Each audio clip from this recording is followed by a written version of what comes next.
El señor Rómulo Abélica González llevaba en su camioneta a 2 de sus hijas a la escuela. Dejó a la hija de 12 años, pero en camino a la escuela de la de 13, una camioneta le cerró el paso y se le obligó a bajar. Eran policías del ICE, la agencia policíaca del Departamento de Seguridad Nacional de Estados Unidos, pero sus chamarras solo decían policía.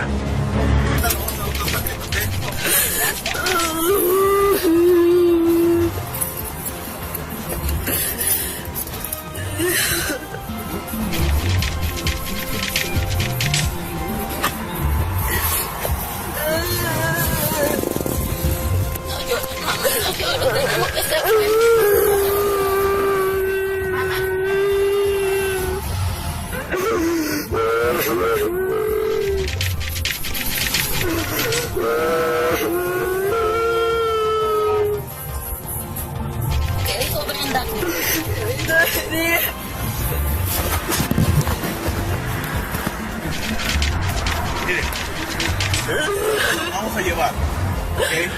Quita el teléfono, denos un par de horas porque todavía lo tenemos que procesar. Ahorita si hablan no van a saber qué pasó con él, ¿ok? Anoche preguntábamos qué nombre debería dársele a una acción así, tan cruda, tan cruel, a fin de cuentas tan inhumana.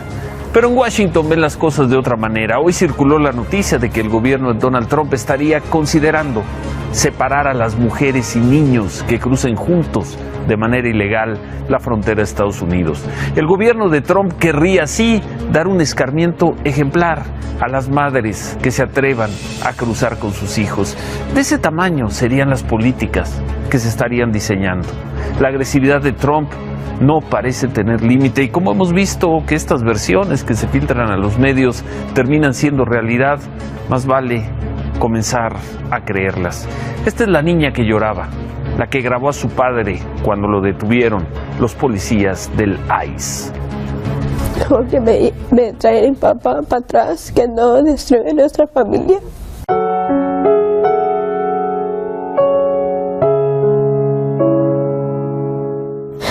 Recuerdo que nos ponían la luz y que mi papá dijo que era la policía y que era inmigración. Lo siguieron a él. Después de que dejó a mi primera hermana en la escuela, iba a dejar a la otra cuando los agentes en carros normales sacaron una luz y la pusieron arriba del carro y entonces lo pararon. Me siento triste, no me siento completa sin mi papá. Estaba aquí para vivir una vida buena y para sostener a su familia y darnos a sus hijos una mejor oportunidad.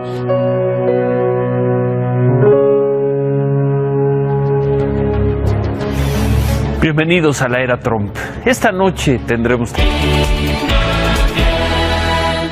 El jueves vimos aquí cómo los agentes migratorios de Estados Unidos deshacían a una familia de padres mexicanos e hijas nacidas en Estados Unidos. El viernes hablamos de que se había filtrado que el gobierno de Donald Trump preparaba un proyecto para separar a las madres que cruzaran la frontera con sus hijos. Parecía algo increíble, pero hoy parece que así ocurrirá. Our Department of Homeland Security personnel going to separate the children from their moms and dads. Yes, I am considering, in order to deter more movement along this terribly dangerous network, I am considering exactly that. They will be well cared for as we deal with their parents. But you understand how that looks to the average person who is, It's more important to me, Wolf, to try to keep people off of this awful network. Separar a las madres de los hijos. Ahí está, en voz del gobierno de Donald Trump, que no se tienta el corazón. La madre que se atreva a cruzar con sus hijos y sea detenida, perderá a los hijos. Así, ya se podrá reunir con ellos después, pero siempre fuera de los Estados Unidos de Trump. Y al inicio del programa al secretario de Seguridad de Estados Unidos, a John Kelly, confirmar el plan para separar a niños migrantes de sus madres. Pero, ¿cómo afectará esta medida a las familias mexicanas que cruzan Estados Unidos? Vamos a ver. En 2016, 77,000 familias de migrantes fueron detenidas en la frontera con Estados Unidos, superando a los casi 59,000 niños que intentaron cruzar la frontera sin ningún acompañante. Tan solo el 5% de estas familias fueron originarias de México. El resto eran originarias de Honduras, Guatemala y El Salvador.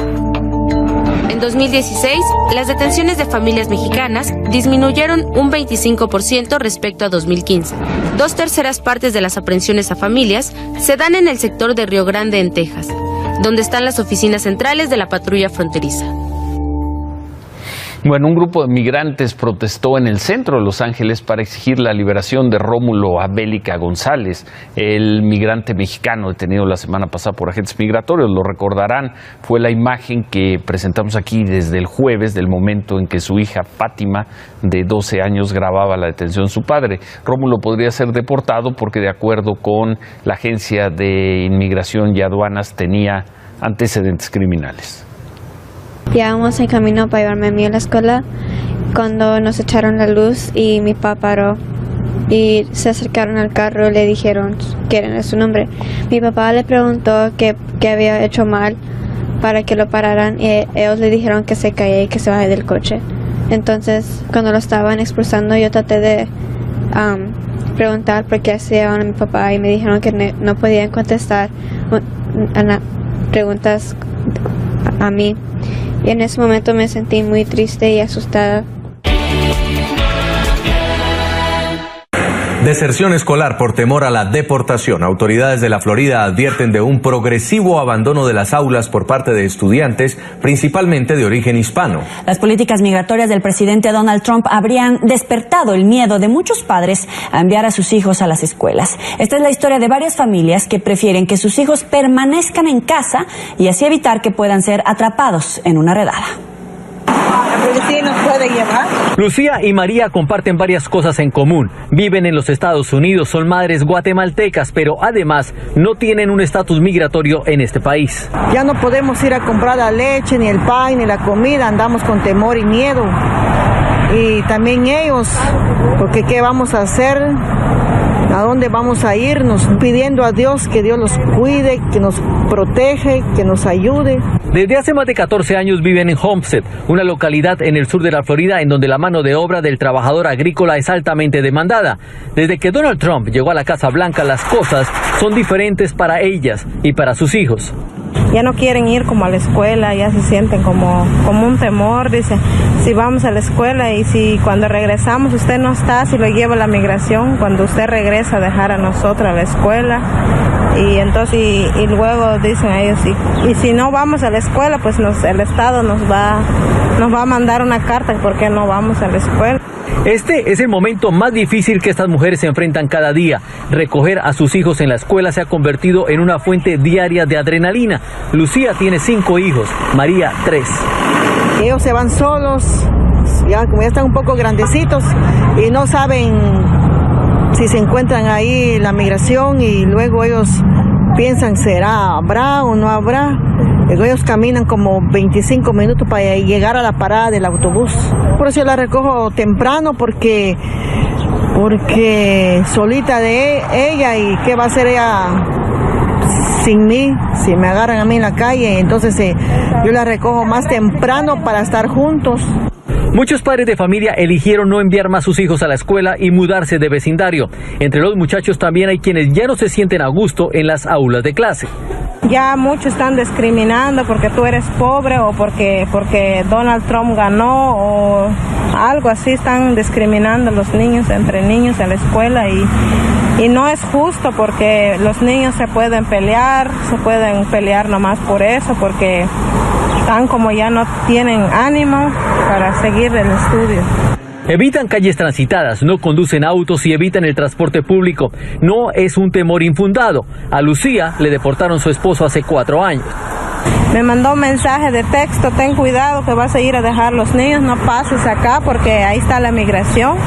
María habla de la única cara amable y en la que confían. Se trata del guardián del pueblo, como llaman a Luis Campo, quien cada mañana recorre las calles de Homestead con su celular y les avisa en dónde está la migra. A veces yo lo grabo porque a ellos no les gusta mucho que uno lo grabe, en verdad, pero a veces lo que hago es avisar a las personas inmigrantes que en esa área hay agentes de inmigración, que no salgan, que tengan cuidado mucho. Eso es marcarle y avisarle a todos que inmigración está en esa área, que por lo menos que no se atraviesen por esa área, que sigan otro camino. Las autoridades escolares han enviado cartas a los padres de familia donde señalan que las escuelas son sitios seguros y que el estatus migratorio de sus estudiantes nunca se pregunta y menos se reporta a la policía. Orlando Guerrero, NTN 24. Fíjese, los señores canadienses se están poniendo las pilas porque sabe que es gente muy valiosa.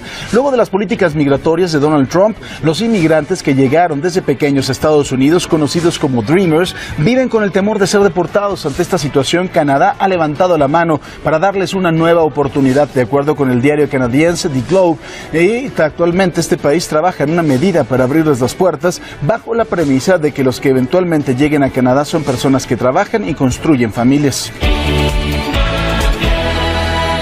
Cada año los inmigrantes indocumentados aportan miles de millones de dólares a la economía de los Estados Unidos. De acuerdo con el Instituto de Política Fiscal, su contribución es superior a los 11.000 millones en el estado de Nueva York, solo en el pago de impuestos. Las personas sin papeles mueven en la economía de toda la nación alrededor de 40.000 millones de dólares, según esta misma organización. Nuestro periodista Alejandro Rincón se encuentra a esta hora con el autor de una nueva investigación sobre la enorme fuerza económica que representan los indocumentados para la Unión Americana. Alejandro, buenas tardes.